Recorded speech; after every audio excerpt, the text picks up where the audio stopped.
It's 9 o'clock. Good morning. We call this hearing of the Cleveland County Board of Elections to order. To start, if everybody please rise and give the pledge of allegiance to the United States flag. I pledge allegiance to the flag of the United States of America and to the republic for which it stands, one nation under God, indivisible, with liberty and justice for all.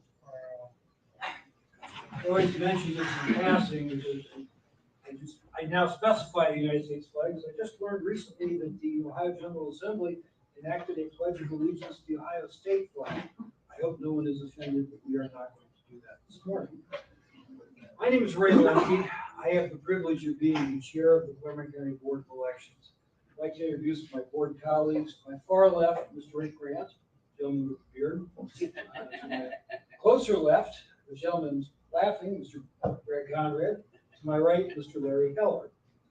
We also have our director, Stephanie Hay, our deputy director, Chris Dennison, and by law, the Board of Elections is represented by the County Prosecutor's Office, the Assistant Cleveland County Prosecutor, Brian Schreiber, our legal counsel.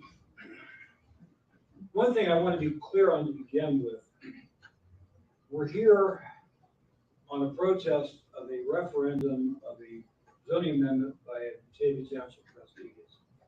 This board is not going to decide implicitly or explicitly whether the project is a good thing or a bad thing for Batavia Township. We have no authority to do that. But the right of referendum on township zoning matters is created by a state statute, Revised Code Section 519.12, subsection H of Hillsborough. And that statute and the court decisions interpreting it set out certain requirements that have to be met if you are going to put a zoning referendum on the ballot. If the requirements are met, the referendum is on the ballot. If the requirements are not met, it does not. That is the only issue the Board of Elections is going to decide, is whether or not this goes on the ballot, the November ballot to be voted on by the people of Batavia Township. So I want to be very clear on that. We are not passing on the project at all. I have been told to ask everyone who speaks to please speak clearly and slowly. I don't know what other systems are going on, but for purposes of the Board of Elections minutes, we have our own recording system, and it can be, just please speak clearly and speak slowly. This is what Ohio law calls a quasi-judicial proceeding. It means we are going to operate somewhat like a court proceeding, although we are obviously not a court. We are not subject to things like the rules of evidence. But there will be presentations by the protester and my homes, a response by the proponents of the referendum, and then we will make a decision. The first question is there anybody here representing the proponents of the referendum? People who want this on the ballot? Is there somebody designated to speak for you? I think we all want to speak. Okay, well, it's a little bit difficult for quasi-judicial proceedings. This is a hearing. This is not a meeting as such. Everybody's going to speak is going to have to be put on the oath.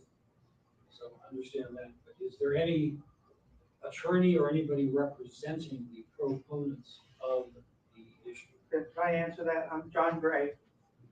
Given the short time frame, we were unable to obtain legal counsel, or lots of people had other activities at 9 a.m. Monday morning. So we are acting without legal counsel, unfortunately. So I think that puts us at a disadvantage.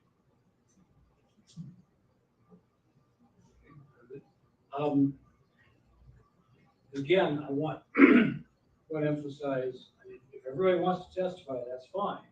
I want to emphasize again, we are not here to decide the merits of the project. So if anybody wants to testify that this is or is not a good project, this zoning amendment was or was not a good idea, that's irrelevant. We're not going to spend time on that, okay? Okay. The burden is on the protester, which is MI Homes. I assume somebody is here on behalf of MI Homes.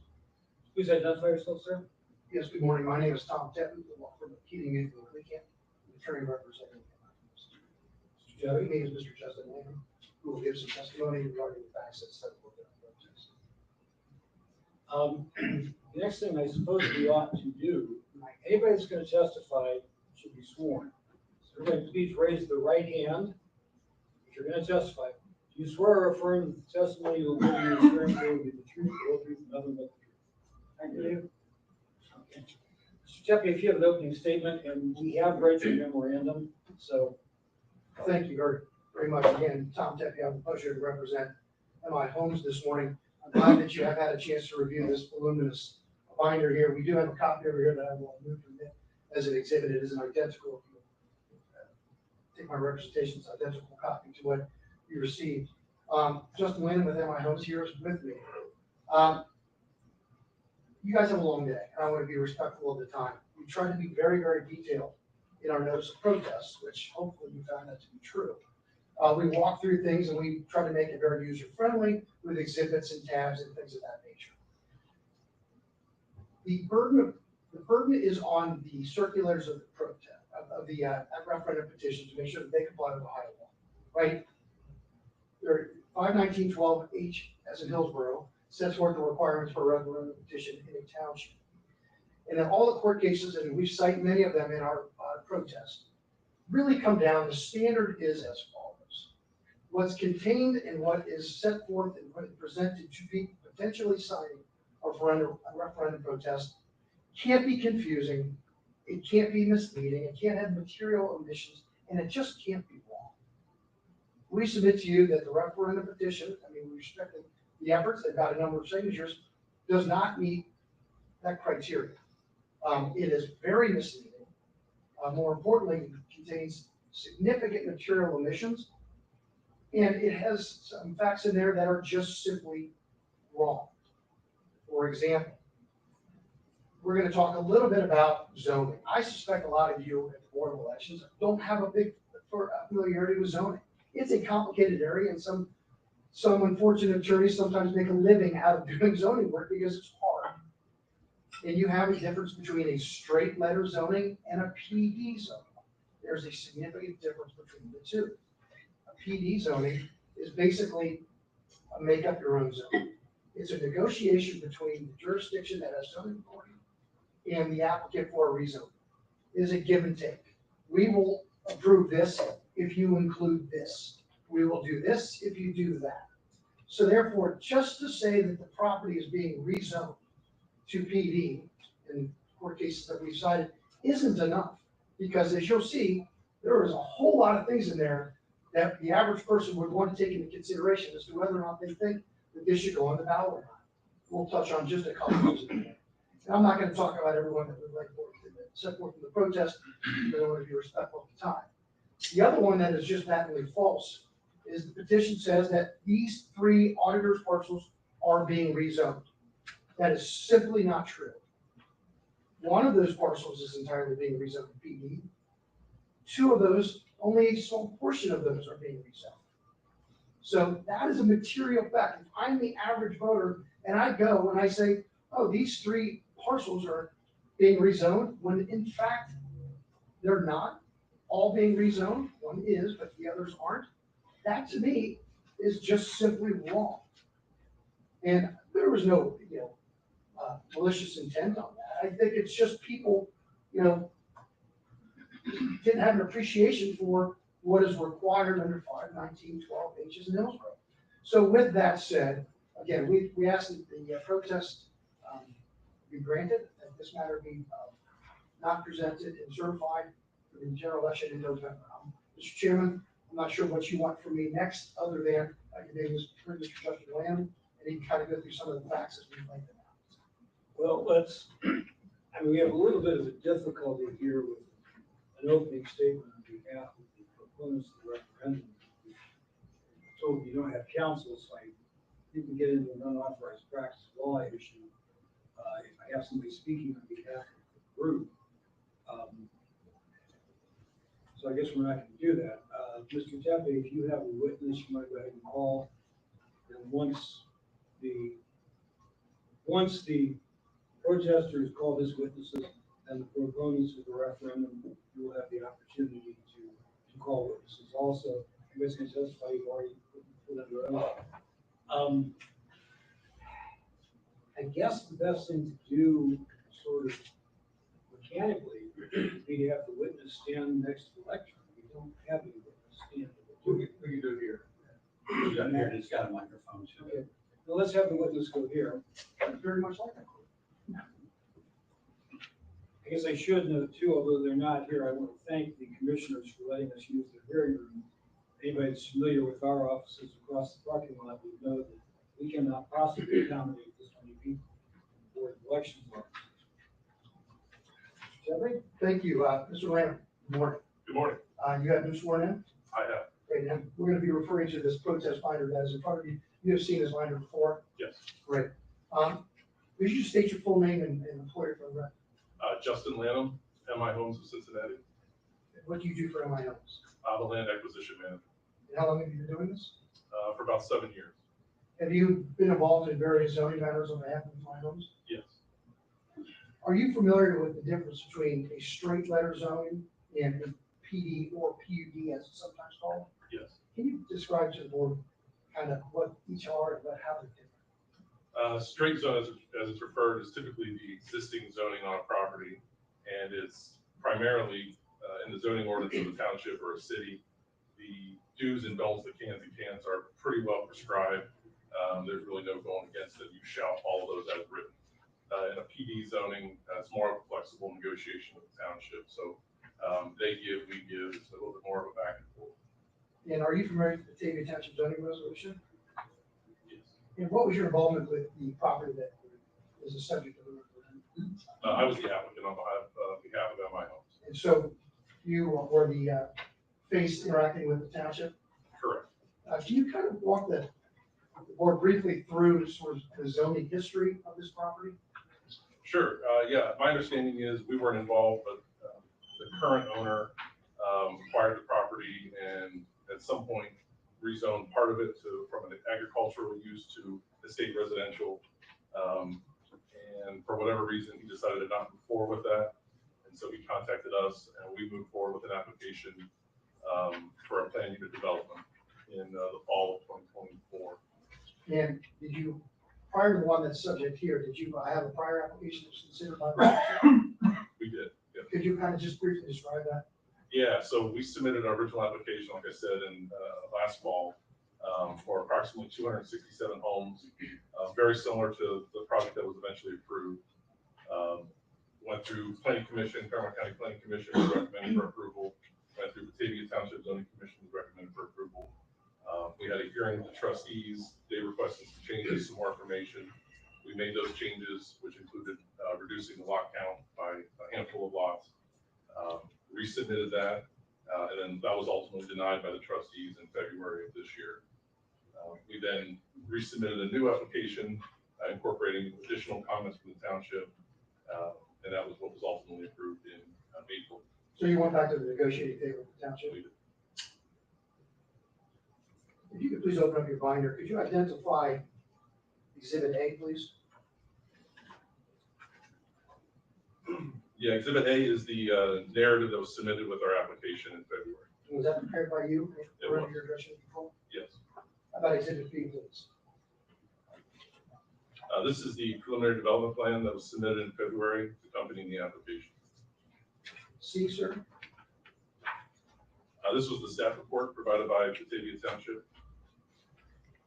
And have you seen Exhibit E before?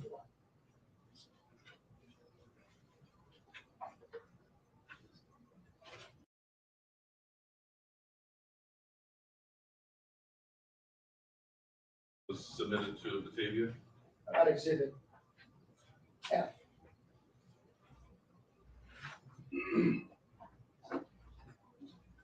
This is an exhibit that we put together, I put together, describing some of the nuances of the project. Figure on Exhibit F, because it seems to be one that we'll refer to in a moment.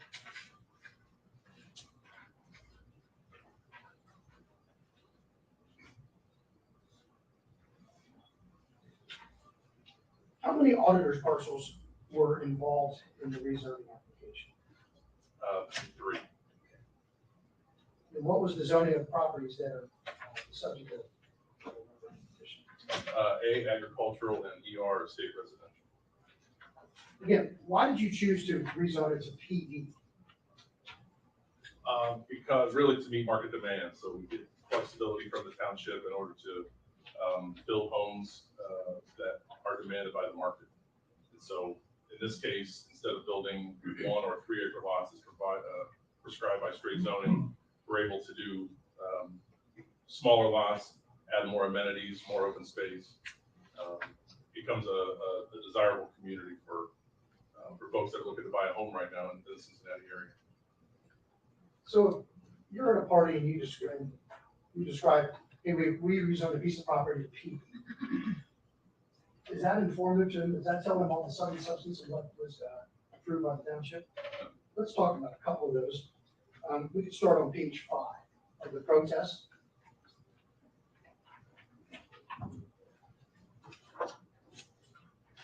So the property by the trustees was rezoned to PD, correct? Correct. As part of that rezoning, how many acres of the total rezoned area is being developed, or conversely, how many acres are being preserved as open space? There's about 41 acres of open space. As a percentage of the total, what is that? About 34-35%. So it's about a third of the entire property that is going to be undeveloped? Correct. And to the best of your knowledge, is any of that information on the referendum petition? No. There are other things that are negotiated during this. Can you tell the board some of the things that were negotiated as far as additional really nice things to have to make a better community? Yeah, Batavia is really big on a number of things, walking paths, they like interconnectivity. The subdivision regulations require sidewalk on both sides of all streets. But in addition to that, they're big on having additional walking paths that cut through the HOA-owned open space, kind of connecting different parts of the project. So that was an item that we added. A pool and a clubhouse for residents to use is also another nice to have in PDs. And then we've also included a playground, a couple of seating area pergolas, the bike racks.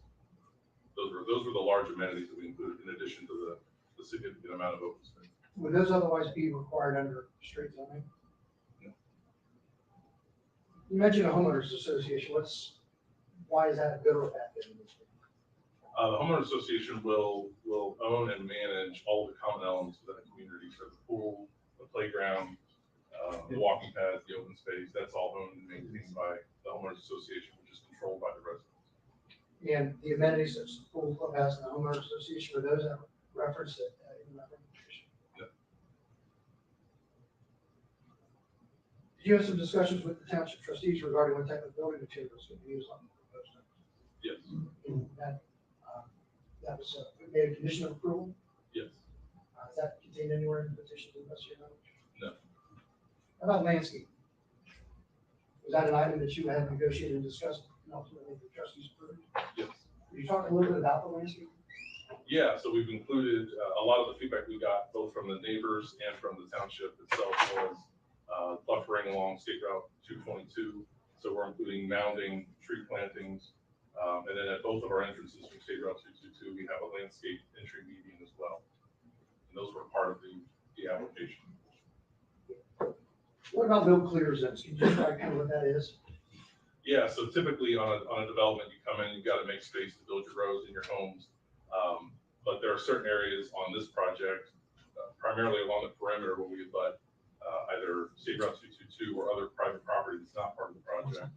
We agreed to not clear those certain areas as a concession to the township and the neighbors. To the best of your knowledge, does that contain or any of the potential signers informed of that fact? No. I think this is an interesting one. As part of your approval process, did MI Homes agree to give any property to anyone? We'll be dedicating right of way to the township and potentially to ODOT in the county. Approximately how many acres is being donated as right of way as part of this? About 14 acres.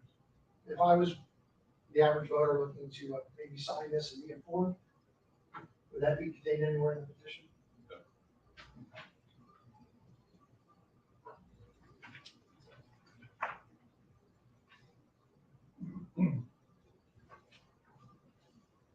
Mr. Lundy, the point of this hearing is to litigate the state law around the hearing. They are relitigating the arguments about this development. I understand the point of your objection. I think counsel's argument is rightly or wrongly. I'm not saying this is a valid or invalid argument. Because I think the point they're trying to make is all of these facts are things that they think are material, that they think Then they Should have been- relitigate the state law? should have been, according to MI Homes, 51912H required all of these things they're talking about now to be included in the petitions that people signed to get this referendum valid. Am I correctly characterizing your argument, counsel? That is correct. Anyone that's signing a petition needs to have general information and idea of exactly what development is all about. Not saying that the argument is correct or incorrect, but that is their position, and they are entitled to put that position forward. Again, as I said at the beginning of this meeting, we are not going to pass on whether or not this zoning amendment and this project are good or bad for Batavia Township. So, to the extent anybody thinks they're making that point either way, you're wasting your time. We're not gonna think about it. They're wasting our time. May we litigate the state law? So, I mean, their position is this is all information the state law requires being in the petition. Whether that's correct or not, I'm not gonna say, but I'm not the sole decider of that. But they are entitled to put on what they think their case is. Shall I move on? Yes. You mentioned earlier that there were 3 auditors parcels involved in the zone, correct? Correct. For the record, could you just please state what those parcel numbers are?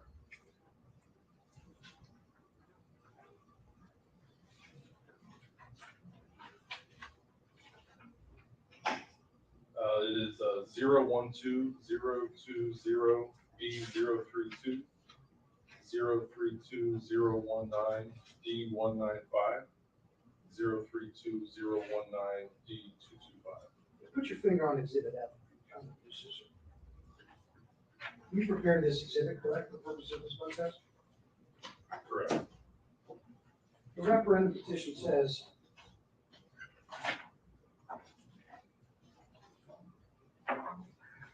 to, quote, amend the zoning designation of parcels, and then those 3 that you listed. Are all 3 of those parcels, were all 3 of those parcels rezoned? All 3 of those were included in the rezone. Correct. What were all of the parcels themselves, acreage of those rezoned? No. Let's walk through that just quickly. How many acres did the 3 Potters parcels make up? Approximately 142 acres. And then you have this exhibit F, right? Yes. So of the parcel that ends in 3-2, which is at the top or the north, correct? Yes. Were all of those acres rezoned? Yes, all 48 acres were rezoned. Let's talk about the parcel that ends in 195. How many acres is that parcel? Approximately 90 acres, 89 acres. Were all of those 90 acres rezoned? No, about 18 acres were included in the, 18 acres were left out of the rezone. And let's talk about the parcel that ends in 225. How big is that? 5.84 acres. Were all of those acres rezoned? No. How many acres were left in their current zoning designation? 4.45 acres.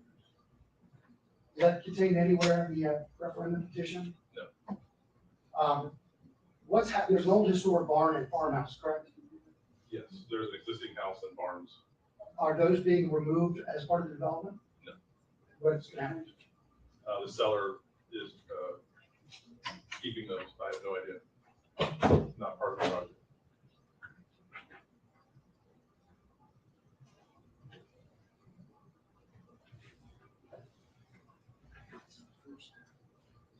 I think that's all the questions that I have. I would like to move to admit that binder, which is our notice of contest as an exhibit. It's fine, we're not working under strict rules of evidence here. Understood, just The lawyer, he sometimes comes up. I understand. Thank you, and that's all the questions I have, Mr. Lane. Unless you have some questions. Any other witnesses? No, sir. Right, we can consider you arrested. Thank you. Those questions. Yes, I mean, other than maybe some rebuttal, depending on what comes up, potentially short. Jason Chief, you. Okay, now, the proponents of the referendum. Decide who wants to testify, understand, you are subject to cross-examination by Mr. Tucker. Good morning. Thank you all for holding this hearing. My name is John Gray. You might come to. I'm not a very loud person, Gray. The protesters filed a very detailed claim that this petition was misleading, inaccurate, and contained material omissions. Let me, this got done at 11 o'clock last night, so you didn't get it in advance. So, I got one picture of it.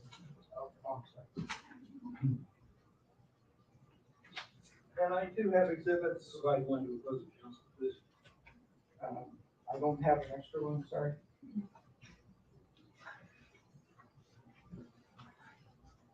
I do have exhibits to present to refute the various allegations. In fact, I think the protesters' protest is the one misleading and inaccurate. Permits meeting material facts. That to me makes the protesters more hypocritical. It also, I would also say there were some very absurd claims made in this protest. We had nearly 2,000 township residents sign this petition. They did so willingly. Nobody was misled. They expect to have a chance to vote on this. And, you know, they are a portion of the township. They would expect, you know, I don't know how many people are in the township, but there's probably at least another 10,000 people also that want to vote. So to accept this protest and keep this off the ballot would be a grave misjustice. This is very good justice. Not a lawyer. And you guys lawyers? Yes. You're a lawyer. Okay. He is. You're the only lawyer. I'm not a lawyer. And I pointed him out. That's good. Greg and I go back a long way to West Claremont. That's right. We won't hold that against you. Hey. Greg was a good partner. All right, so the protesters listed some facts in their brief, so I want to list some facts too. So as Mr. Latham testified, there were actually 3 separate attempts to get this through. One in December, one in February, one in April. And with the change made in one in April. The first zoning was rejected at the February hearing. The December meeting was carried over and then rejected. Note that the Batavia Zoning Commission did not approve this final zoning case. They by 2-2, I believe, which means it did not approve it. The Batavia Township trustees approved the zoning case on April 7th. There were 36 of us, calling us petitioners in this, who circulated petitions. We collected 121 part petitions, and there were, by my count, 1,870 signatures. I think Tom came up with slightly different numbers. Close. I will tell you, we very meticulously followed the requirements of Ohio Revised Code 519.12. I read it many times, I looked at it, I went through it, I explained to people involved. So we'll go through some of those. So first, it requires valid signatures equal in number to 50% of the voters in the unincorporated area of the township to vote for governor in the last November election, which was 2022. That's a mouthful. That was around 1,300, I think, votes. I didn't make the exact number. The Board of Elections validated, we had approximately 1,600 signatures which were valid, which is about 300 more in excess of the requirement of 1,300. So we met that. I'm sure Tommy and staff have the correct numbers. Ohio Revised Code 519.12 specifies the form of referendum petition. And it just so happens that the Secretary of State on the website has that form 6.0. That's the form that we use to circulate the petition. Our referendum petition circulated contains the correct title, the approval date, which was April 7th, and an accurate brief description. And I didn't provide my own exhibit because the protesters provided as exhibit E. So you can see the actual protest there. What I would like to say about this, so I'm gonna guess you probably guys are all familiar with Ohio Revised Code 519H, but I did make a copy for you. In case you want to refer to it. Okay.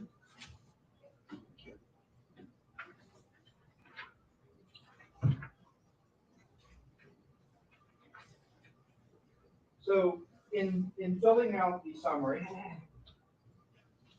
we relied upon the statements that were provided by the township.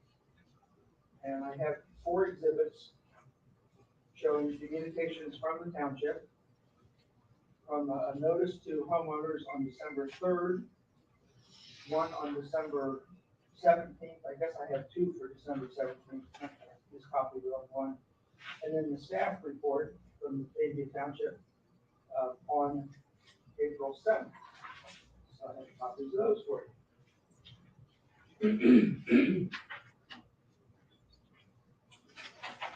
I only need one.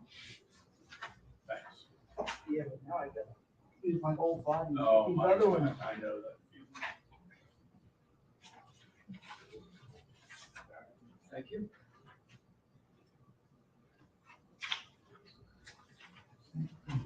So I'd like to refer to the text in the first one, Tuesday, December 3rd, in the middle, underneath the first paragraph underneath there. It says the purpose of the hearing is to review and decide on a proposal to rezone a parcel from the A agricultural and ER state residential district to the Plan PD, Plan Development District. The parcel under consideration includes these things. One, I'm not gonna do all those. Totaling 142.75 acres. Property is located 3648 State Route 232, Batavia, Ohio 45103, at the northeast corner of State Route 222, Chapel Road. Now, protesters have claimed all those facts are misleading or but if you look at the next notification, it's virtually the same. And if you go to the staff report on the April 7th meeting, which was actually approved, first of all, the Batavia Township case, that is the title given on a referendum. The requesting approval to rezone 119.9 acres from A agricultural district and ER state residential district to PD Plan Development District. And the property address is 3648 State Route 222, and is on the east side of State Route 222, north of State Route 222 of Chapel Road. That is essentially what brief description in our referendum says. And in fact, there is a Supreme Court case that says that if you basically describe it as it was described in the zoning cases, that is appropriate. So continuing on.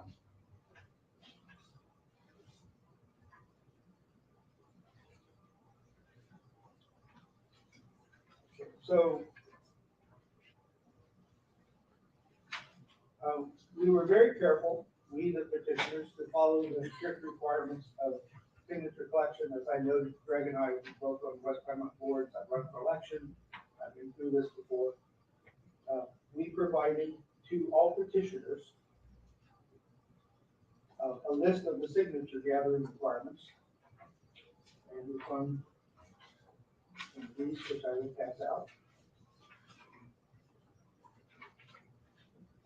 keep one for myself. Okay. So on the back, is the list of the requirements we provided to all the signature gatherers. I'm sure of that. Can I wait till I got the microphone box? Probably a good idea. Make sure we get everything. So on the back of that exhibit, is a list of the instructions that we provided, and we went over those. We had some public meetings, and we went over those. Everyone circulating a petition was given those, and we went through those and reviewed them with detail. And in fact, I stopped at the Board of Elections before we started circulating petitions and asked to have that reviewed, and I don't know if it was you or someone else came by, but yes, it was accurate. In fact, I might have made a change based on that, so. We're very meticulous about trying to follow Ohio Revised Code 519.12. Okay?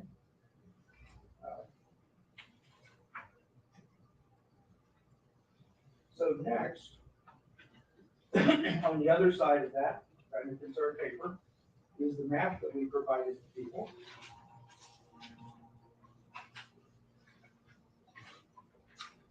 I really did not keep one for myself.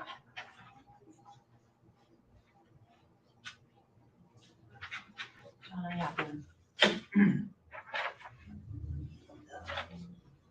We have the map. Very good.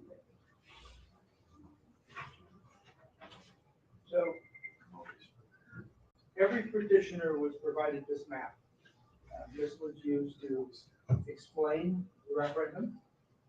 It is basically the map that was created by MI Homes in the zoning process. There's a Supreme Court case that approved using a map of the zoning process. We made one change to it. We highlighted we put some highlights to how many homes and whatever are on here. So it indicates there were 72 family homes and 1 acre each, 10 feet apart. There were 169 single family homes, 150 of them on 150 quarter acres, 20 feet apart. And we added the fact that based on the number of homes, 230 some homes, you'd expect about 500 more cars a day to be on that. And that's what we presented to people. So there's nothing misleading about this. It shows the subdivision. It shows the boundaries of the subdivision, which again, another Supreme Court case has ruled that that's acceptable. The map shows the boundaries of the subdivision. Again, I'm not a lawyer. So. We submitted the petitions on May 5th, which was within the 30-day window.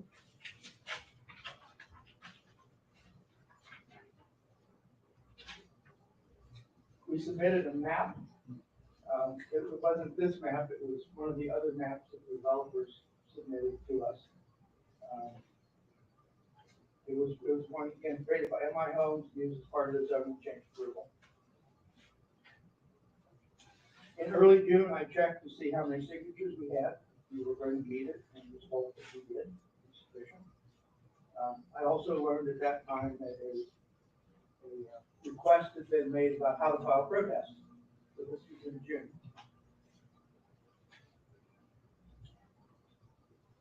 And in the protesters document, the brief or document, whatever I should call it, they show maps at the end indicating these were captured off a computer screen on May 12th, 7 days after this. So it would appear, was it MI Homes made protest? I don't know, but as far as I know, no one else is protesting. So it would appear that they started to protest immediately, yet they didn't file until August 6th. I assume that's the last day to file. And as I stated earlier, we tried to get legal counsel, but given less than a week actually to get a hold of someone and find someone failed, we weren't able to. So we're kind of at a disadvantage. Just kind of a David and Goliath situation. So we're not Goliath. They're the Goliath. They got the big money. They got the big lawyers. We're the Goliaths, and I don't know how many slingshots we got up with it, but we're going to do our best to try. So So there are some statements I think were misleading, incorrect, and as I said, absurd by protesters. So given they worked on this for several months, you would think, and took great issue with some of our statements, you know, word by word, you would think they would be particular in theirs. But so, for instance, they said the public hearing and trustee, they said public hearing was approved, I'm sorry. Public hearing was on April 7th, but it was approved on the 8th.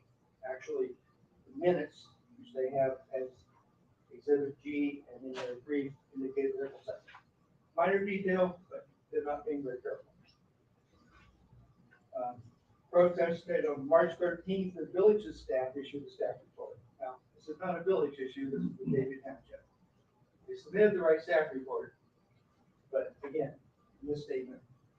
And then the one that I find completely absurd, protesters claim petitioners presented the development as Soviet tenement style development. Really? Where did that come from? Justin, where did that? None of us. None of us said that.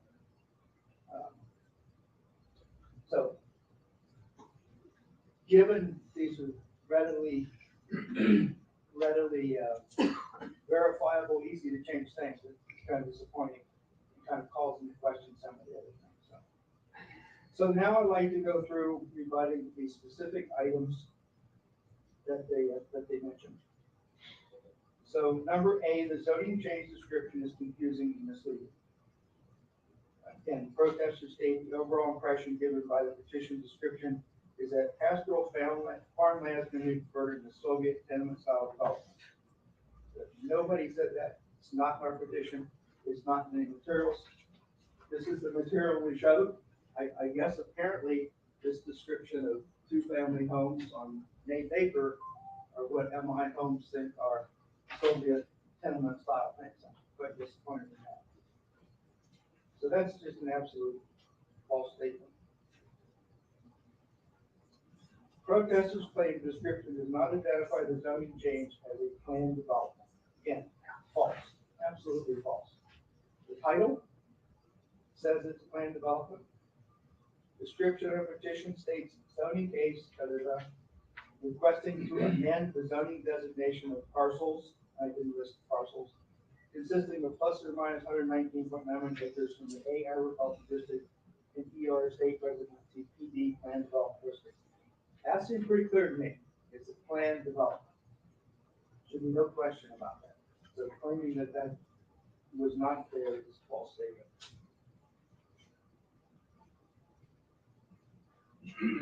Third, we heard Mr. Pepe interview Dustin Batham about all these developments. That is essentially marketing information for their development. So, yeah, it was not included.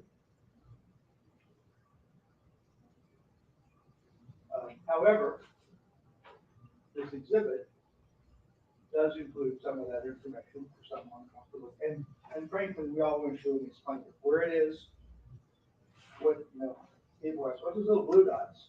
What are these dots? What are those? So people were explaining what that was in open space, whatever. So that, there was no question that was there. Again, the brief description uses the information provided by the township. Not exactly verbatim, but pretty close statement to what the township said.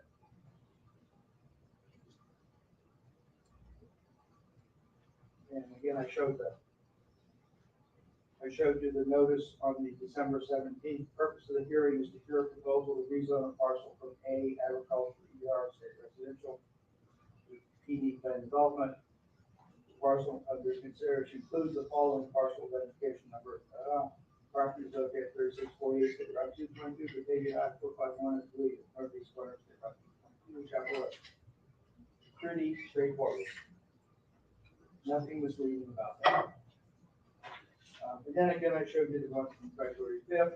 Maybe that's the one actually get a copy. And then the final staff report. Final staff report says, requesting approval to rezone 119.9 acres from A agricultural district to PR state residential district, PD land development district with the property address. So the history was, we went to the meeting in December expecting it's going to be approved then. So we had the language of the petition drafted, it was just ready to start collecting signatures on that day. And then when the circumstances changed, we changed all that, changed the title, we changed the description of the purpose. So MI Homes, the protesters think that we should have included all their marketing information, but because that's pertinent. So the trustee meeting minutes indicate that there were 13 people that spoke against it. If they're going to be complete, shouldn't you include that also? If you have a state constitutional amendment, there is typically an argument for and argument against. Referendum petitions do not provide for that. So this is not the place to do that. So.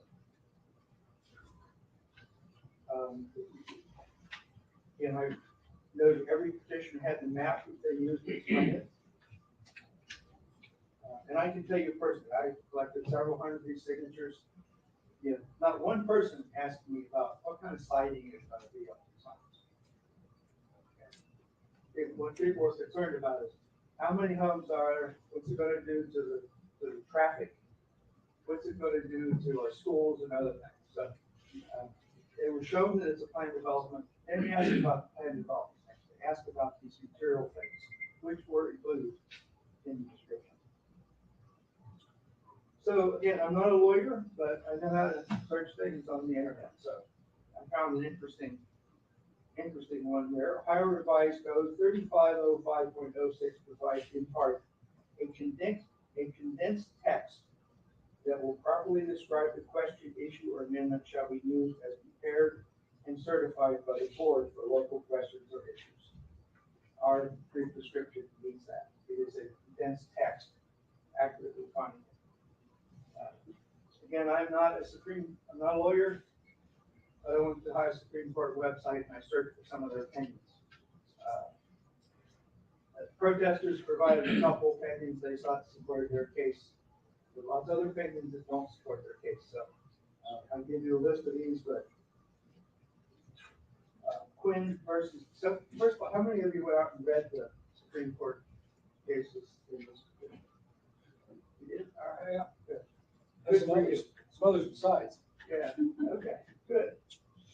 I'll give you some more you can look at. So, Actually, I've seen most of these, sir. yeah, as a lawyer, I expect you would. But for those of us that aren't, finding some of them was quite difficult. Some of these were old, and the Supreme Court website only lists one from 1990 or something. So it's hard finding some of these. So here's one I found. I've got a list of these later. I didn't try to quote exact things from all of them, as the MI Homes high-priced lawyers did. But Quinn versus Delaware County, 2018-966, he granted the book referendum ballot because it was felt it met the summary requirements. And their brief summary is similar to that in our petition. I didn't try to reproduce that here. T-Bill versus Union County, 2021-3535, determined the brief summary was adequate because it included the location of the relevant property, which ours does, and apprised readers of the current zoning status and the precise nature of the requested change. Ours does all of those. Hillside versus Clark, 2021-1102, upheld the referendum with a brief description similar to ours, includes title, description of property, location of property, current zoning, and nature of the requested zoning. And just to read it, rezoning case, I didn't feel like typing in the whole number, being approximately 42.05 acres located 6766 Stein Road to be rezoned from A1 agricultural district, R1 residential district, PDR planning district residential, for 162 lot single family subdivision. That's almost exactly what our brief description says. We give the title, we list the number of acres, we give the address, and we indicate the zoning changes, and we indicate it's for planned development. And we indicate the number of homes. that are going to be built here. President versus Duffy, 1949, this is a really old one. The court held that a requirement that a text be printed on the ballot does not require inclusion of whole text of the plan. I would say that is correct. Did you happen to read that one? I believe it did. Okay. Good.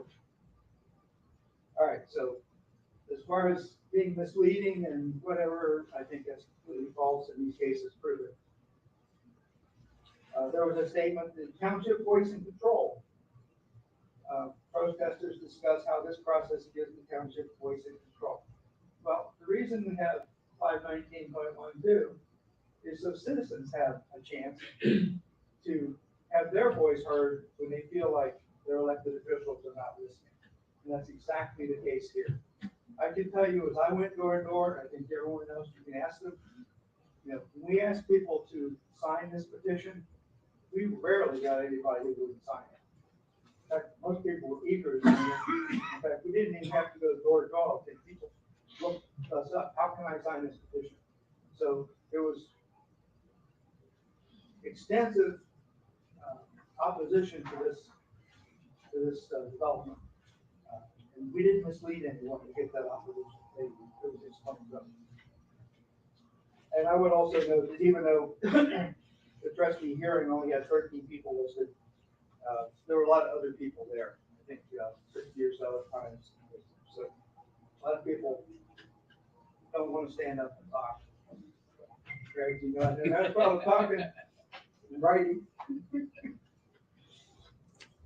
So we easily collected almost 2,000 signatures, and the biggest impediment to collecting more is people weren't home.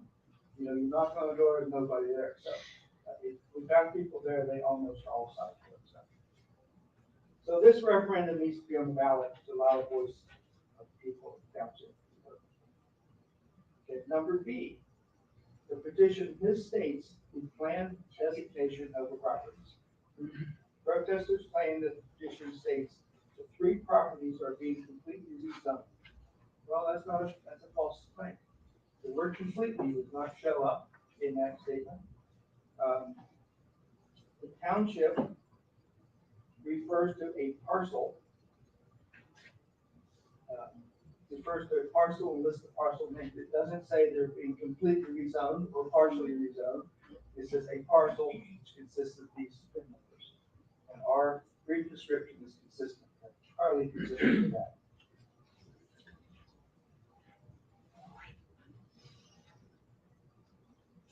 So also I would note that our brief description states the zoning case was to amend the zoning designation for the parcels. Well, according to Webster Merriam, amend means to modify, change, or alter. That's exactly what this brief description actually notes. When a property is sold, the auditor will, if it's part of a parcel, will separate that and create a new parcel. So that's amending that parcel as well as the zone. And again, the various Ohio Supreme Court opinions, I've included a few there. Again, Quinn versus Delaware, Tebow versus Union County, Hillside versus Clark.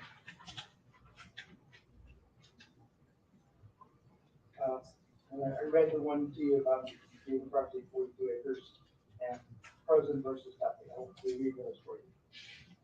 Okay, number C, the map is illegible and the location description is confusing. Protesters allege that the map does not conform to the requirements of Ohio Revised Code 519.12, and in fact, it's not actually a map. Another false claim by the protesters. So, Ohio Revised Code 519.12 simply states an appropriate map of the affected area shall be submitted to the township with the referendum petitions. Doesn't define appropriate. Okay? The map submitted is one of the maps prepared by the protesters to submit with their zoning change. And there is a Supreme Court case, maybe you can find it better than I can, that said, a map that was used in the zoning process is an appropriate map to submit with it as long as it shows the entire area to be rezoned. So the map that was submitted shows the development. You can read the names of the adjoining streets. Now, I will say the copy in your binder was not a very good copy. The copy that we submitted, is a lot, if you have one of the original, that was not the map we submitted, but it was one submitted with the petition. It was an original print copy, it wasn't copied multiple times. It was certainly legible, but even on the ones in the PDF file that you can see State Route 222 Chapel Road, you have to enlarge it a little bit, look at it, and see it. And we certainly explained that, because that's one of the questions people would ask. Where is this? People right next door knew where it was, but people a couple streets over, where is it? And we pull out the map and say, well, this is State Route 222, this is Chapel Road. This is claim is not a map. Well, Exhibit B identified as preliminary development map.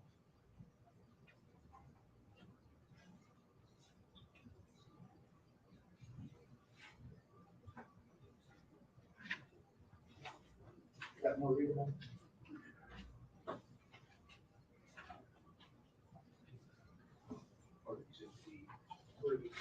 Exhibit E. Yeah, Exhibit E, again, I would say was a core copy of that map. When I looked, I got a PDF copy. When I That's the one that was filed with petitions. No, that was not the one we filed. But this, That's the one that came with. That was, this is to confirm. This is part of, this is the exhibit E. okay. That may be a copy of a copy of a copy. Yeah, I believe it, but you can actually see. Sorry, I get the glass, that's State Route 222 there, and then Chapel. This is what we're talking about, Mr. Gray. Yes, yeah, So that is what was, that was submitted with the Yeah. petition script. I believe. You took one of their maps and I won't disagree with that. So in Brown versus Butler County, 2006, 1292, the court held that a map used to create a zoning change was acceptable. Okay? It's a complete map, it shows the thing, it shows the thing. Okay, then protesters claim we reference to Chapel Road. Give me a break. Come on, this is another absurd claim. They show a picture of a road sign that says Chapel Road. Pictures taken from Google and MapQuest showing Mount Holly. So which is more accurate? The road sign that the township or a county road shows, or something from a third party internet app? So, Didn't the township's granting of the West say, quote, Exhibit D, property is located at 3648 State Route 222, Pawtucket, at the northeast corner of State Route 222 and Chapel Road, Pawtucket Township. Yes. They contend it's Holly Road. they contend it's Holly Road. This is Mount Holly Road. But the township said. Yes. That's what we said both things. So, yeah, on the township notices, it says Chapel Road. Okay, the protesters' brief includes references to Chapel Road. Right? So Chapel Road is routinely used throughout this process. Okay, a word about the Supreme Court cases. So again, not a lawyer, wasn't that easy for me to find these. But I did make an attempt to go out and search some of these. Some of them were hard to find, as we discussed, because they're not on Ohio Supreme Court website. Some of them are on legal sites where you have to go them, and I didn't do that. So my first conclusion is the protesters picked a couple sites they thought would support their case. Okay, understand that's what we do, right? They didn't include all the cases.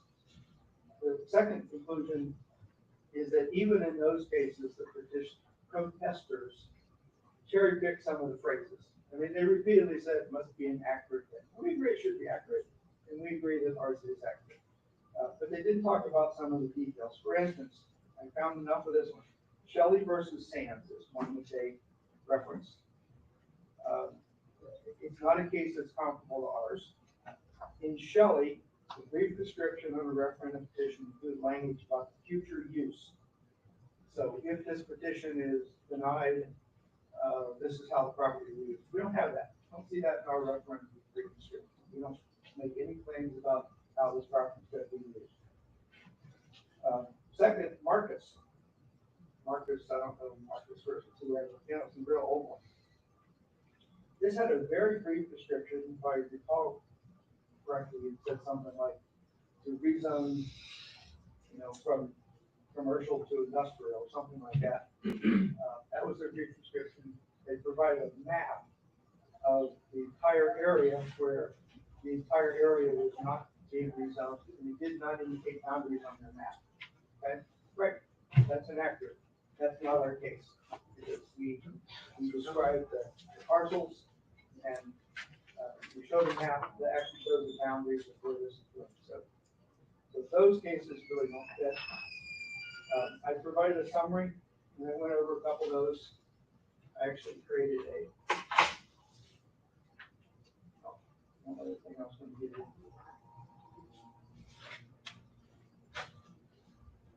John, I can cite the relevant part of Marcus. There's one person is testifying, sorry, On her, maybe Debbie, we could do that later. So here's a summary of some of the Supreme Court cases, and I'm not going to go through all of them, but you would be well served maybe to look at some of them.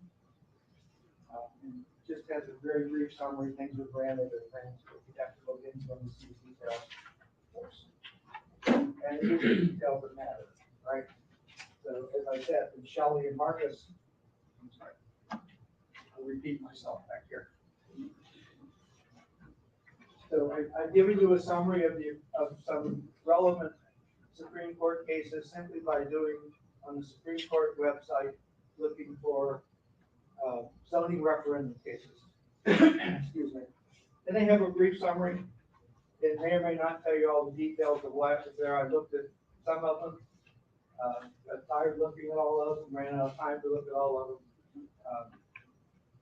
But some were granted, some were not granted, and you really have to look at the details of why something was granted or not granted. I took a couple screenshots.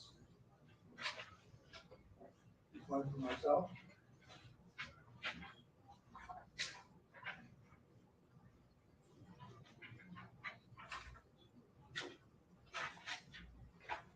All right, looks like I'm one short. So, or we can share. I do. Oh, you can give it to me. I do have. All right.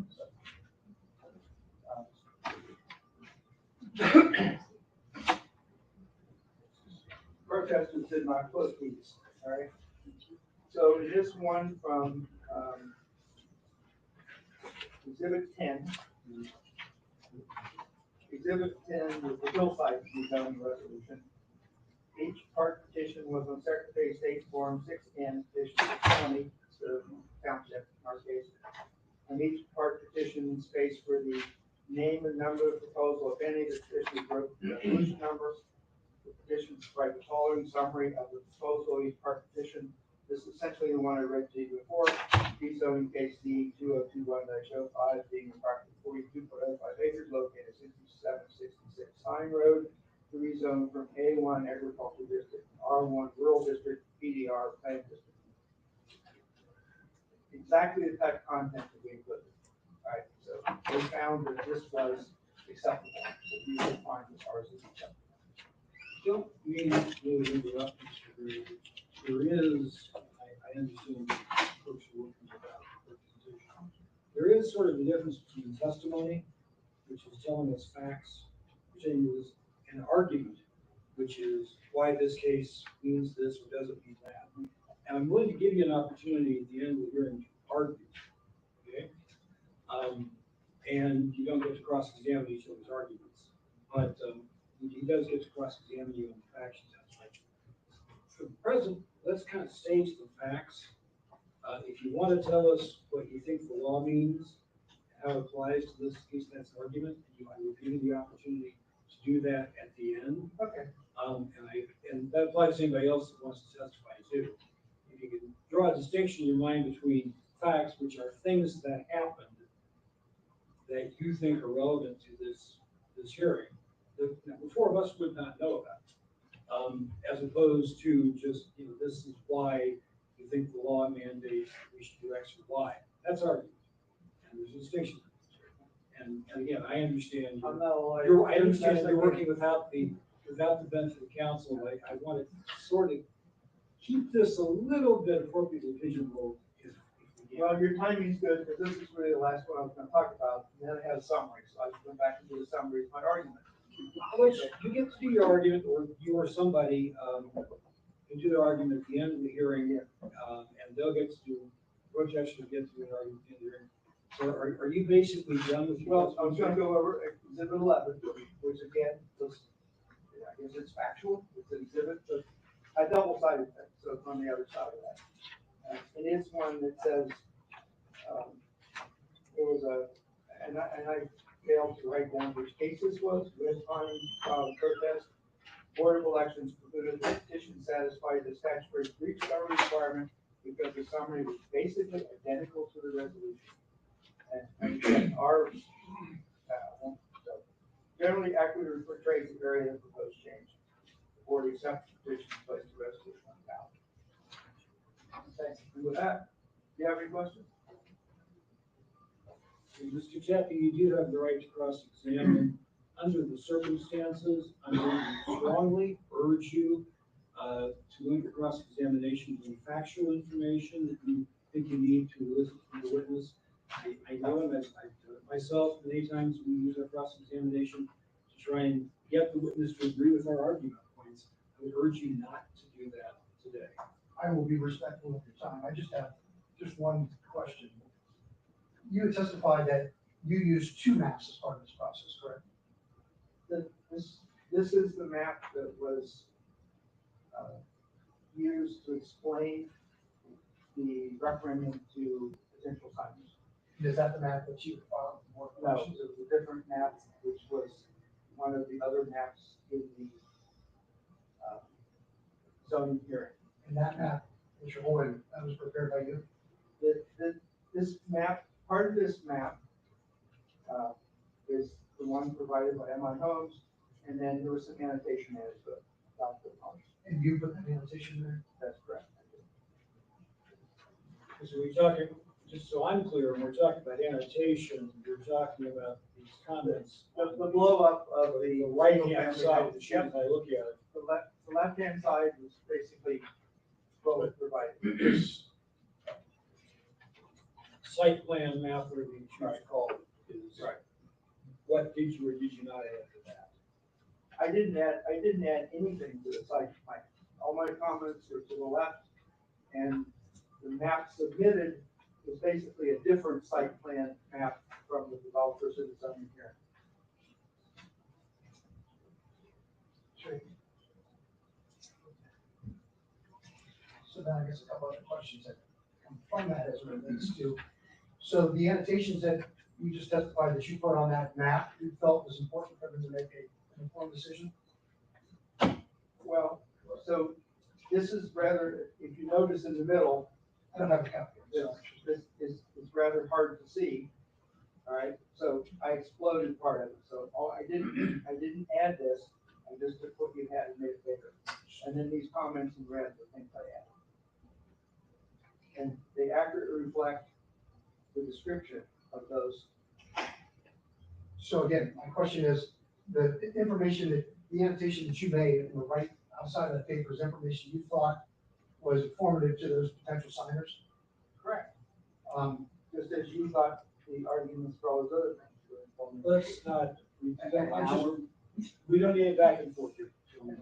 And you got the 500 plus cars on State Route 222, where did you get that information from? There were estimates from the township hearings. We're relitigating.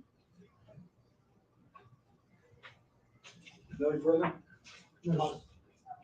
I'll stop for now. All I right. reserve the right to give the final summary. You will get the opportunity to give the final summary. The record, tell you, we have in the board's official records the map that was submitted to us with this petition, correct? I just want to make sure there was only one map submitted, correct? These two were submitted, the black and white color and different We have levels of detail. we have made public records requests several times. We've never received a copy of that one if it was submitted to the board. That's news to us.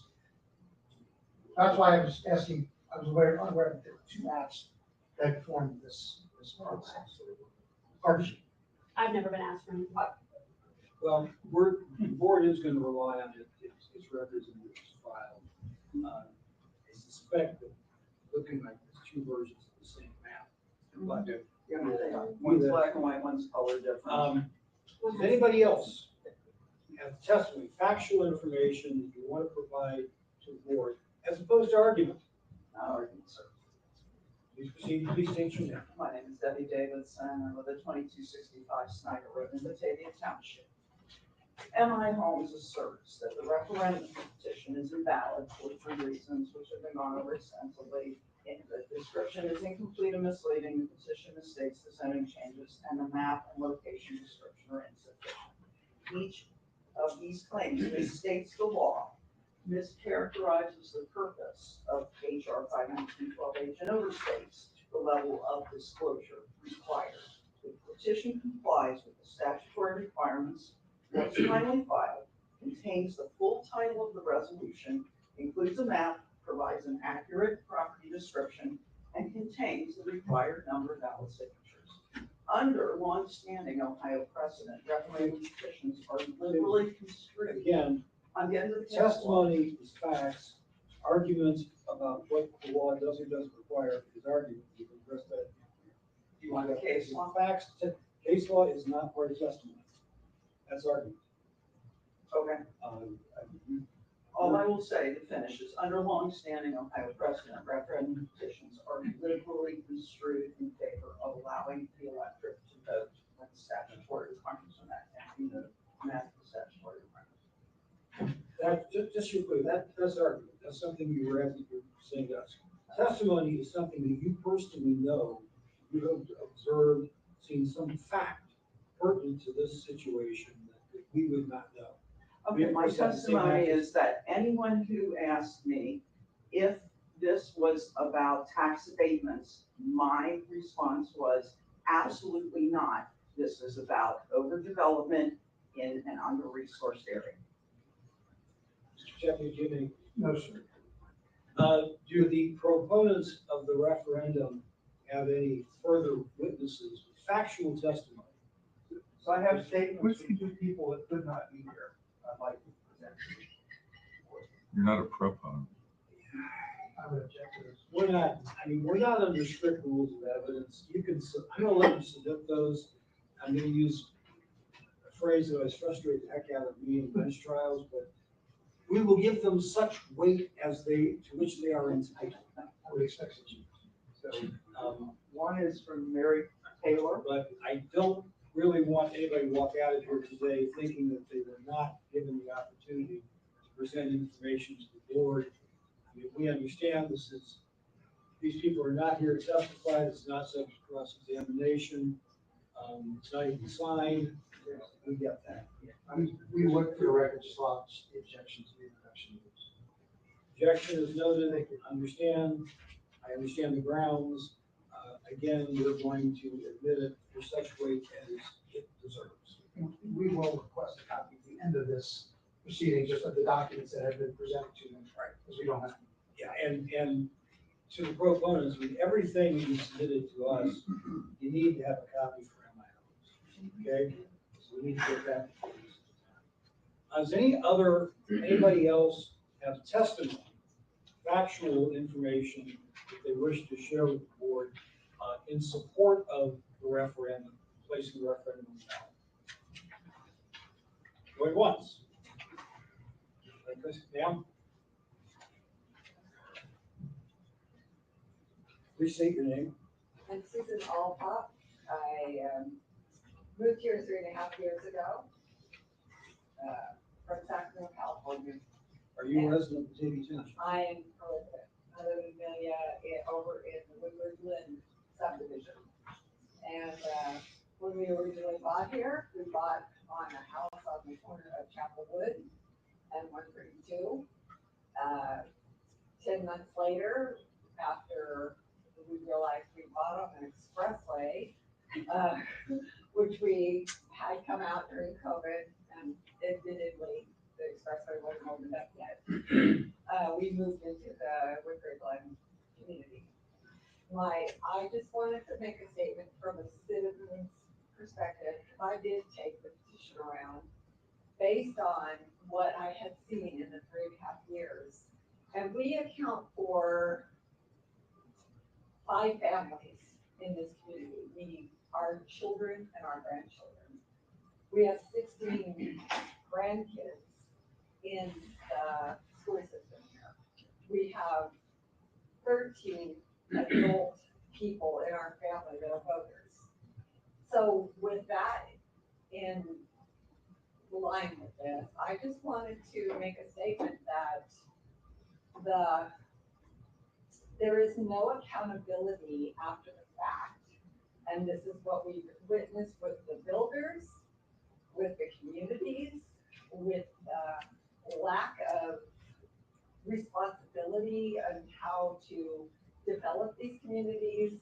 At the end of the day, the people that die in car accidents, the amount of accidents that have happened that I have seen and witnessed, been caught in, sitting at corners, 10, 15 cars behind, just getting from my 6-minute trip from my house to Kroger, taking me 30 minutes because of traffic problems with no accident. And I think that the overcrowding in the schools has gotten ridiculous. So this is my thoughts as a citizen, and I think you're just gonna hear this. You've gotta work from the inside out. The infrastructure isn't ready for this. Adding more houses is not gonna help, it's gonna hinder, it's gonna cause more problems. As we know, rats in a maze tend to want to kill each other after a while, and in a crowded situation. I'm living in an HOA that could attest to that. It is ugly. It is ugly. So I just wanted to leave my thoughts. I did this petition because I felt in every way that the city is not in a position to add more housing, add more cluster problems to the road hazards that are going on. We had a fatality in November, a man just leaving our community on the 132. When Apple closed up, what went on in our community during that period of time was ridiculous. We had cars in and out, in and out, in and out, with children on the streets and the problems that go on with that, and a lot of close calls. So I got stuck. There was a motorcycle accident over there on Chapel, and the 132 just a few months ago. And it completely backed everything up, and the distance that we had to drive to get around it was ridiculous. So these roads are poor, accidents happen for no reason. How many mailboxes have to die before something gets done, which is a truth. And how many people have to die before something is accountable in this situation. So no, adding more housing just seems like a travesty. And nothing they can offer, nothing could make this any different.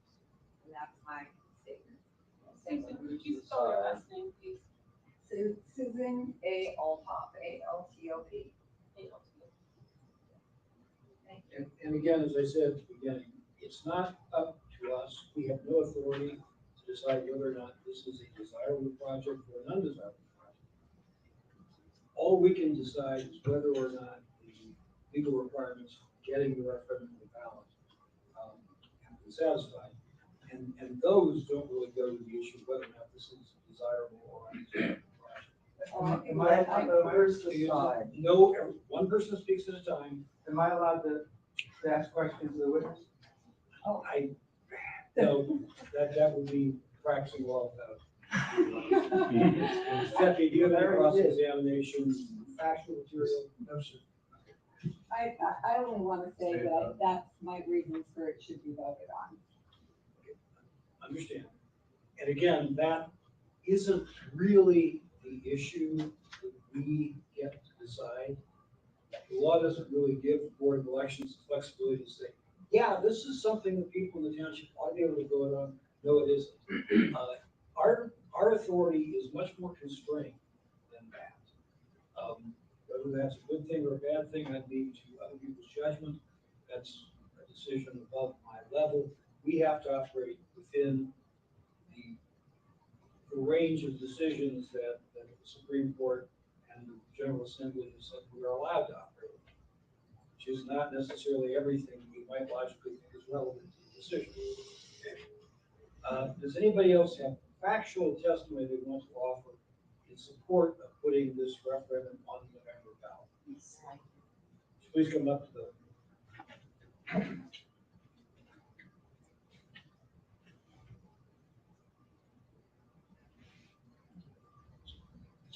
Please state your name and address, ma'am.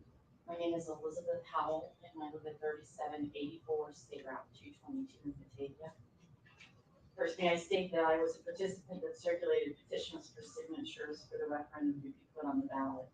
As a resident of this township for 60+ years, I have a vested interest in the future of Batavia Township and other residents here. I followed the rules. I told the truth regarding this development to all that I came in contact with. I shared with them the map of the location.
We clearly gave the facts, explained the map and the development that we as citizens and residents of Batavia Township are not MI Homes marketing and public relations people, as you implied, that we should be on your complaint. On Exhibit B, once again, the maps clearly show what the cutout is of the property that is not included in the zoning change. If anyone had questions, we explained that to them, showed them the map repeatedly at every place we stopped. On Exhibit C, on every staff report by Batavia Township, the property location is listed as follows. The property address is 3648 State Route 222 and is on the east side of State Route 222, north of State Route 222, Chapel Road. Since the applicant is MI Homes, they certainly did not raise the question of the location of the development, which is definitely at the corner of Chapel Road and 222. Mr. Lamb was at every single meeting, and there was never any protest over what the language was of where the property was located. In conclusion, as a citizen of the United States, I have the right to exercise the ability to file a petition for township residents to approve issues that affect the lives of all of us. The concerns by residents of Batavia Township over the amount of housing that is being rushed through by our township zoning department and elected officials is very real. By MI Homes protesting what our group has accomplished, removes our right to attempt to have due process. I shouldn't need an attorney to fight the language, but should be able to follow instructions set forth by the state of Ohio. If our language is inaccurate, so is the township trustees' presentation on their staff reports. Thank you. Any cross-examinations? No, sir. Does anybody else wish to present factual information under oath in support of putting this referendum on the November ballot? Sir, you wish to Do you just take questions, like, is 4 days notice, this typical? I was given 4 days notice to appear to speak, and most of the other folks were. Is that standard for this thing? It is not unusual, sir. Does anybody else wish to present any factual information by way of testimony on behalf in support of the referendum going to the ballot? Okay, hearing nothing, I'm going to consider the testimony in support of the referendum is closed. does Rochester have any rebuttal testimony to offer?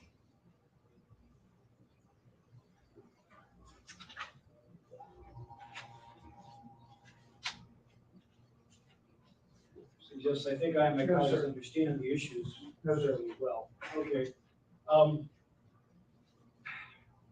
Closing arguments. Mr. Jeffy, you get to go first. What I'm gonna do, since you're not representing Rochester at all, the reference was all basically here on your own behalf. I'm gonna let two of you make arguments to us, okay? So you guys decide which two you want to address this. And this is pretty much free forms, you can say more or less what you want. Please try and keep it within 15 minutes max. I'll do a whole lot better than that. That would, less is more. Less is more. Again, thank you for your time this morning. You heard a lot of information from proponents of it, and I think it's just, they fail to understand the nuances when it relates to zoning. Zoning is very nuanced, it's very specific. They claim that, well, because this is what we got from the township, then that should be good enough. That's not what the law demands. The township is under no standards or duty as it relates to 51912H. They have to comply. We cited a case to you that says if the circulators received an inaccurate map from the township, that does not absolve them from their obligation to present an accurate map. You can't just say, well, we got this. What I found really interesting is this two map thing. I thought that was interesting, and I think you should find it interesting too. The testimony was that he prepared a map and annotation on the right-hand side of information that he thought would be helpful to the potential signers in this endeavor. But what he left out was other stuff that could be incredibly informative to people who were looking to sign as well. The fact that there's 41.43 acres of green space. He thought maybe the lot sizes were important, they should know that, but shouldn't they know that really important fact? Or 14.6 acres of land being given right away so that the government doesn't have to come and take it from someone later and pay? And the fact that they said 3 parcels are being rezoned. Well, they said, well, they're not all 3 rezoned. They could have said parcel X and a portion of X and Y. They didn't. So the only logical average person could interpret that would be that the entirety of all 3, a portion thereof would have made it that much more clear to the signers of this petition. Again, I'm going to be very brief. It relates. What I think is germane here is that they know that additional information is needed for people to make an informed decision. They made their own exhibit with what they thought was important, but they left out a whole lot of really important stuff that people would want to know. PDs are different than straight zoning. They call this marketing material. It is the law. They were conditions imposed by the township trustees, which became law. They're not marketing material. If they wanted to change from any of those conditions, they'd have to go back and have the trustees vote on it. So therefore, it's not marketing material. It is the law. We submit to you that the referendum petitions, and I respect the efforts given, just don't meet the standards as set forth in the Ohio Revised Code and the Ohio Supreme Court. The material omissions is, to me, really important. They found that some stuff was important, 500 cars, but 40-something acres of green space, undeveloped, the barn is staying, the house is staying. That's information. They can't pick and choose. The average person must have the information to make an informed decision. They did not have it. I'll give you back to the Okay, so we'll get two people speaking on behalf of the rest of the ballot. Please proceed. The legal standard of revised code 51912H requires filing within 30 days, inclusion of the title of the amendment resolution, attachment of a property description, and the required number of elected signatures. Ohio courts have repeatedly held that referendum petitions are valid when they accurately identify the resolution and the area affected. Both those maps do. One was in color, one was in black and white. One was a little more zoomed out, one was smaller and people complained they couldn't read it, so we made it slightly larger. The area affected is there so the average signer understands. They do not require comprehensive planning, marketing issues, the inclusion of every potential positive feature. I could have pulled out my calculator when I was talking to people and said, they're rezoning 80% of it. That's pretty darn close to rezoning all of it. The petition is not misleading simply because it does not list every amenity density calculation or green space allocation the developer prefers to highlight. The purpose of the revised code is to ensure the signer understands what zoning action is being challenged. Here, the partial rezoning of 3 identified parcels. That's exactly what the petition states. In Marcus versus Board of Elections, in 1970, the court required that petitions avoid affirmative misstatements. The petition here contains no false statement. It does not, for example, claim the development is by right or unrestricted. It states the precise action taken by the trustees. The law does not require petitioners to summarize the developer's proposal points towards the record. Not so the referendum is not a planning document. It is a vehicle for the voters to approve or reject a legislative action. The developer's disagreement with the tone of the petition is not a statutory defect. The petition accurately states the resolution amends the zoning designation of the parcel to PED. The fact that some portions of the parcel remain in a prior zoning category is fully apparent from the map and is not a false statement under Marcus or Shelley and Sands. The zoning revised code requires identification of the parcel to zoning change, not a parcel by parcel reservation of acreage to remain unchanged. In East Ohio Gas versus Wood County Board of Elections, the petition was invalidated because it affirmatively misrepresented the zoning classification. Here, that does not occur. PED is the zoning classification approved and it is accurately identified. If anything, the developer's claims of significant portion remains agricultural supports the fact that the petition properly identifies the action being challenged is that specific zoning resolution in its entirety which is subject to referendum. The petition includes a map. The law does not demand a particular style or level of cartographic detail, only that the average person can identify the affected area. In Accord, maps were invalidated when they misrepresented the boundaries. Here, the boundaries are clearly shown. The fact that the developer finds the plan too detailed is not a statutory defect. The address given is recognized, it was in the documents, and minor variances and road naming conventions on GPS apps do not render this petition invalid. Developer's protest seeks to deny township electors their statutory right to approve or reject the zoning changes. The Ohio Supreme Court has long favored allowing questions to proceed to the ballot when statutory requirements are met. One is Citizen Action versus the Hamilton County Board of Elections in 2007. Whereas here, there's no false statement of fact that petition meets the statutory form and the voters are adequately informed of the action being challenged, the board must certify the petition and allow the electorate to decide. Thank you. Does anybody else on behalf of the, have anything to say these days you didn't just cover? Let's try not to just repeat the same point, okay? Oh, I think I can come up with a couple of new ones. Some of them are gonna be the same, like the protest should be rejected, right? We're all gonna say that. The protesters failed to show, this is on my summary on the document, I gave you as well. Protesters have failed to show that we did not comply with our revised code 519.12. We went through all that. Moreover, protesters claim that we misled people, that our description. Where's the person that was misled? Why don't we have a witness to say they were misled? I have complete confidence we could go and come up with the approximately 1,300 people who signed our petition to state they were not misled.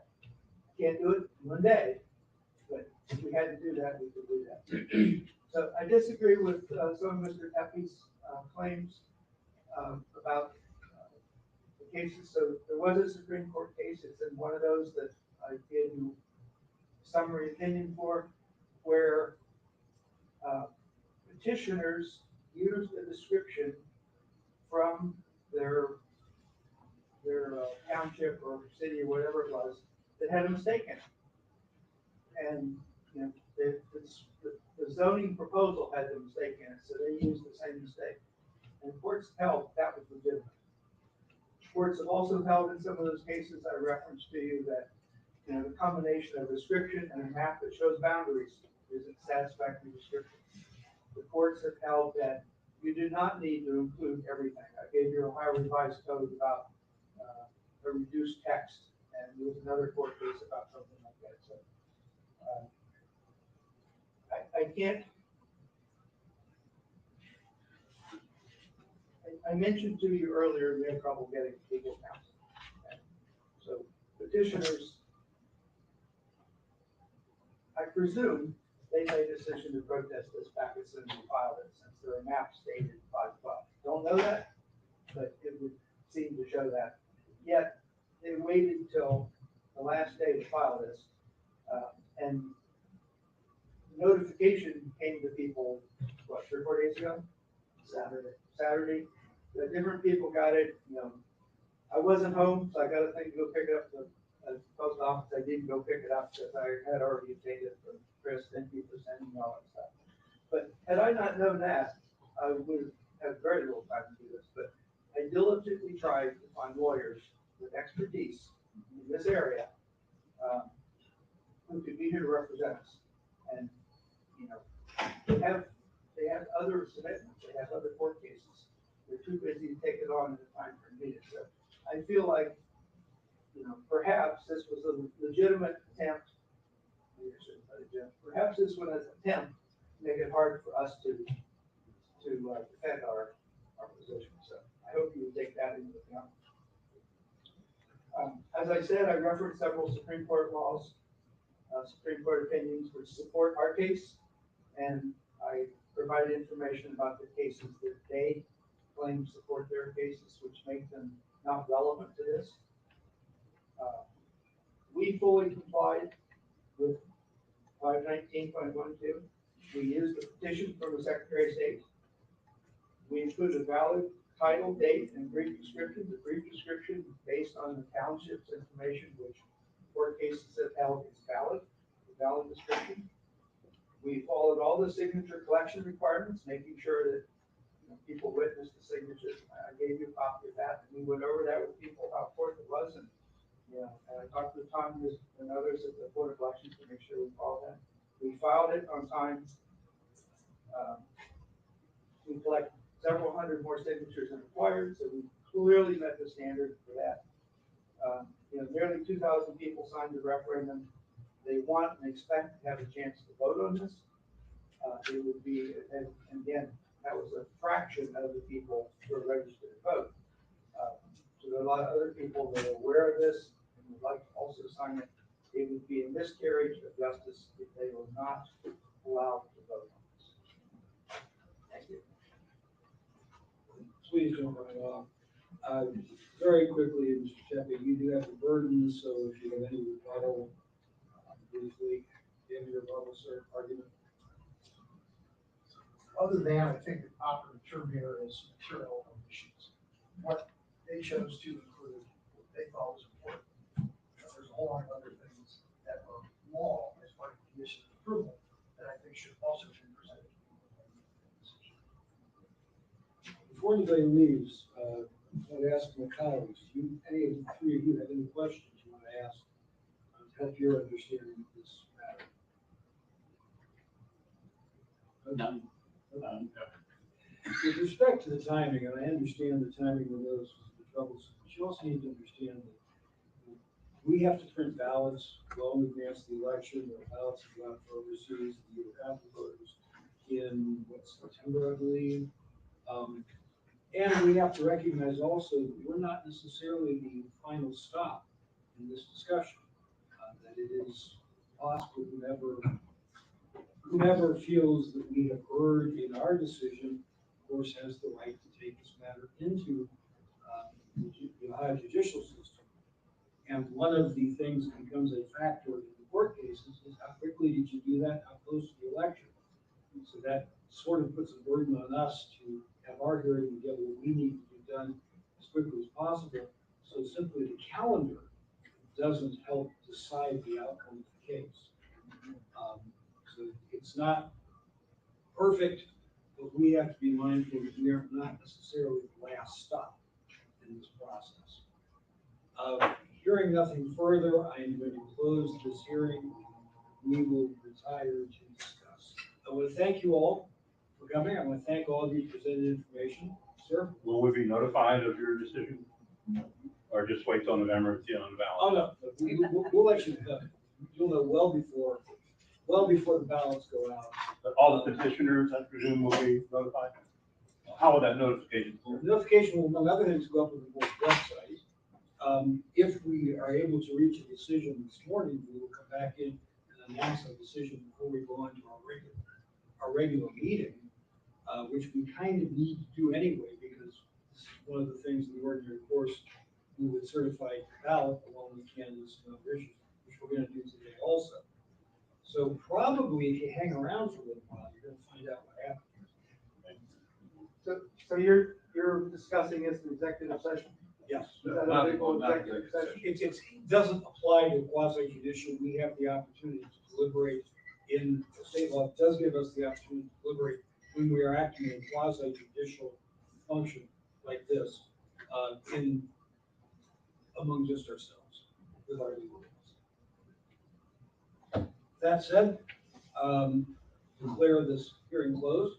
Again, I want to thank everybody on both sides for coming, presenting the information you presented. We understand this is an important issue.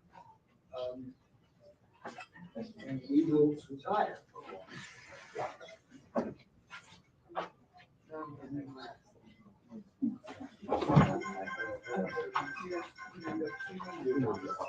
Oh, yeah, yeah. I'll be back.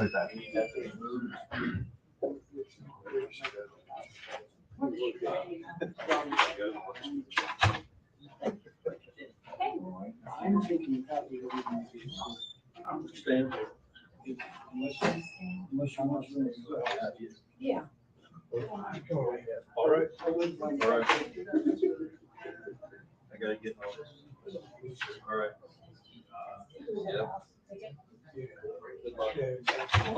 Work out.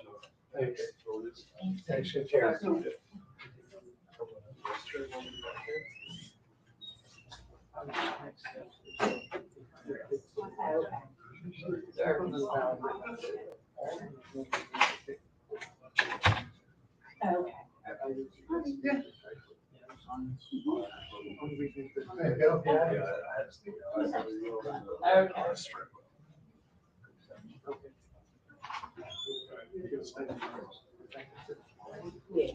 Yeah, okay. All right, I appreciate it, thank you. All right, I'll see you in the morning. All right. Bye.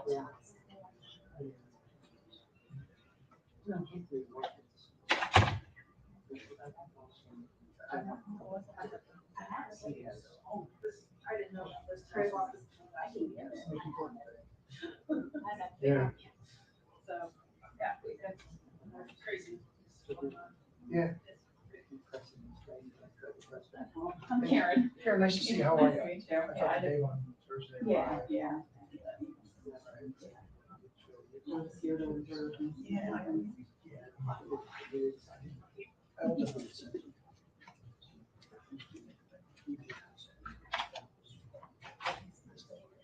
No, well, only what happened was he saw some notification and I was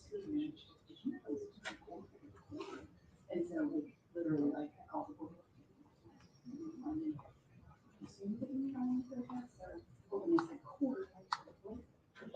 Yeah, yeah, yeah, so I, yeah. Yeah, yeah, so.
Trying to get over to it, exactly.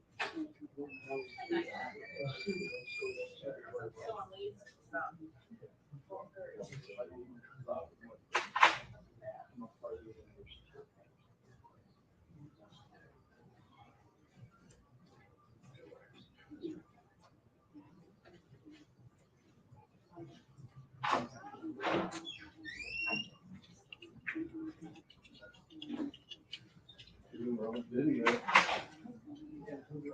I just noticed that over there.